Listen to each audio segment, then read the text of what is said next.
Ok Arnaud, content de te revoir. Bonjour Marc. Après quelques moments de préparation, un petit peu à tâtons pour l'instant, on est passé dans la mise en situation avec des charges plus conséquentes et qui nous ont permis d'avoir un premier feedback. Qu'en est-il? Ben, pour l'instant, on a bien redémarré. Il y a eu cette période de repos après Tenacity, où on a vraiment bien récupéré, je pense. Et là, aujourd'hui, on monte dans les charges d'entraînement. Le physique a bien récupéré. Le mental, on doit encore travailler un peu, mais je pense qu'on est bien parti. Et puis, il y a tout le côté cardio qu'on devra évidemment analyser, car la course dure un mois et plus 3-4 jours. Oui, c'est un paramètre assez interpellant, cet aspect et cardio et dermato, puisque ce sera un bon bout de temps en vélo, et avec des phases de récup qui sont assez particulières, puisque tu ne seras pas à rouler la journée, à dormir la nuit, mais ça va être un non-stop pendant quasiment un mois. Et donc, ça amène médicalement de nouvelles donnes au niveau cardio qu'il faudra voir et surveiller de près.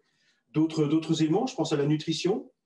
Mais oui, évidemment, comme il va y avoir un mois d'effort physique, il ne faut pas que le muscle diminue ou s'amaigrisse, évidemment. Donc, il faudra manger assez calorifique et surtout manger protéiné pour nourrir le muscle, évidemment, parce que voilà, il sera en mouvement assez régulièrement devant ce mois. Oui, tout à fait. Et alors, intéressant, comme tu le disais, au niveau mental également, de voir les différentes approches que l'on va avoir pour pouvoir tenir le coup, garder du focus. Et Dieu sait que si pour garder du focus pendant un mois, il faudra pouvoir déconnecter régulièrement, c'est un point important aussi.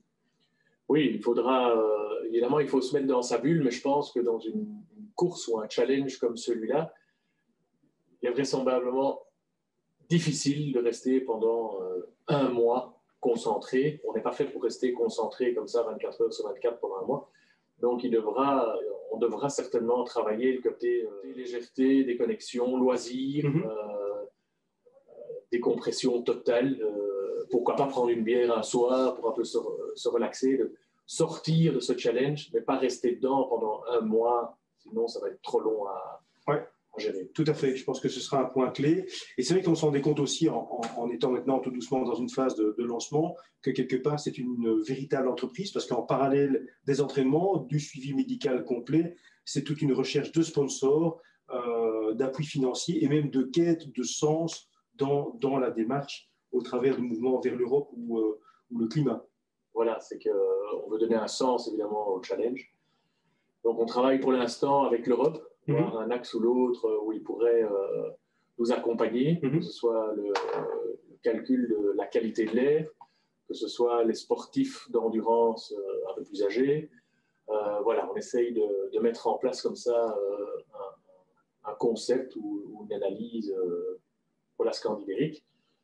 Et puis il y a toute l'équipe. C'est vrai que dès aujourd'hui, il y a un travail énorme. Pourquoi? Parce qu'il y a les partenaires presse, les partenaires sponsors, les partenaires, toute la logistique, parce qu'on va quand même traverser tous ces pays.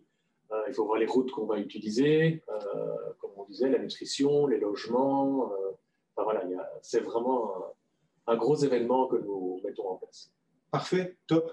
Eh bien, suite à la prochaine capsule. Merci Marc. Avec plaisir Arnaud, merci aussi.